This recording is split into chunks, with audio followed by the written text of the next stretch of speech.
Everything takes more time. Just like the opening lines of that Button song I wrote, it takes all night to do what I used to do all night. I'm a step or two slow, the lamps don't burn as bright.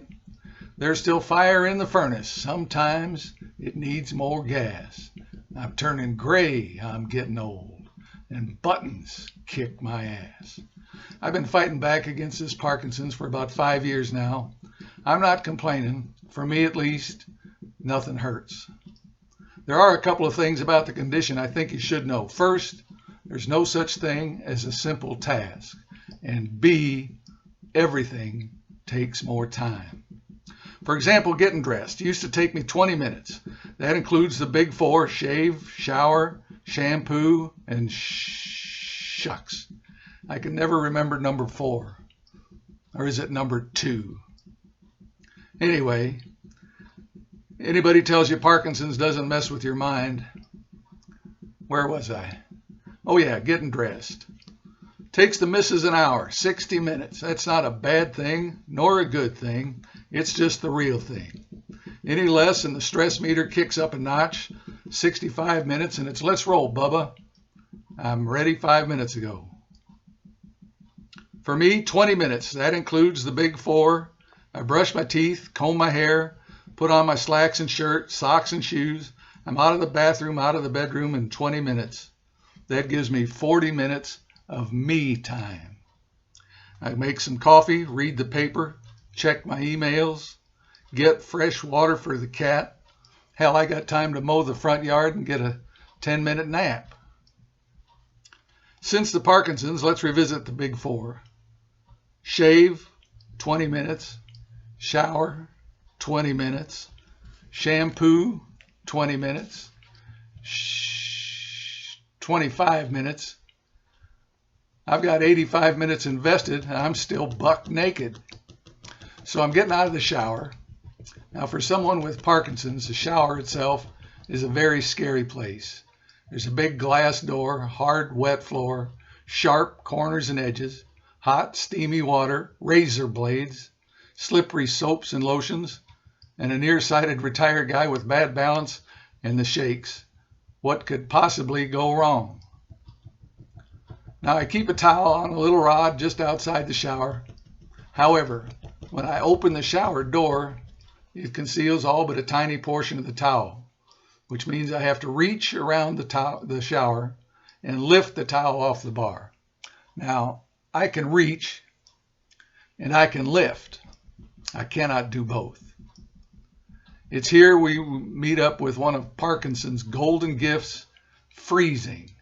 Now, freezing has nothing to do with temperature and everything to do with motion, or more precisely, a lack thereof. Your feet stick to the ground. You cannot go left. You cannot go right. You cannot stand up. You can't even fall down.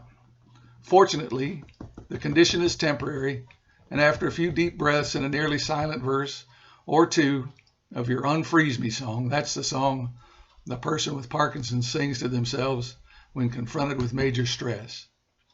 So I grab the towel, dry my head and face, shoulders and arms, and the parts I can easily reach. Then I maneuver myself under the exhaust fan so the breeze can help finish the drying process. Because by the time I get the dry parts of the towel to the wet parts of my backside, I'll be bone dry anyway.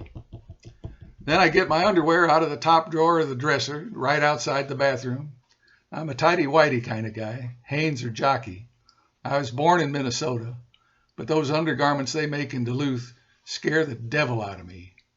Giant beavers, grizzly bears, burly lumberjacks. I wish them the best, but it's not for me. So I proceed to the foot of the bed. Trying to dress in the middle of the room is just asking for a fall. So I use the end of the bed for balance.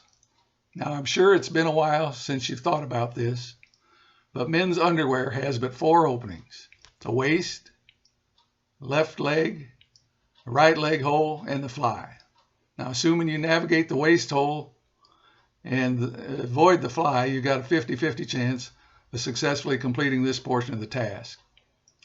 If you put out your foot through the fly, you open a whole nother can of worms. It's far too complicated for this discussion. It's here where we meet up with another one of Parkinson's golden gifts, rigidity. Now, rigidity is when you're not as flexible as you once were. Not long ago, I could stand up straight, lock my knees, bend at the waist, and put the palms of my hands flat on the floor in front of my toes. Now I can still lock my knees, bend at the waist, touch the floor, if I remember not to clip my fingernails for about 4.5 weeks. I can still tell I'm touching the floor if I rock gently to and fro and listen for the click on the hardwood floor.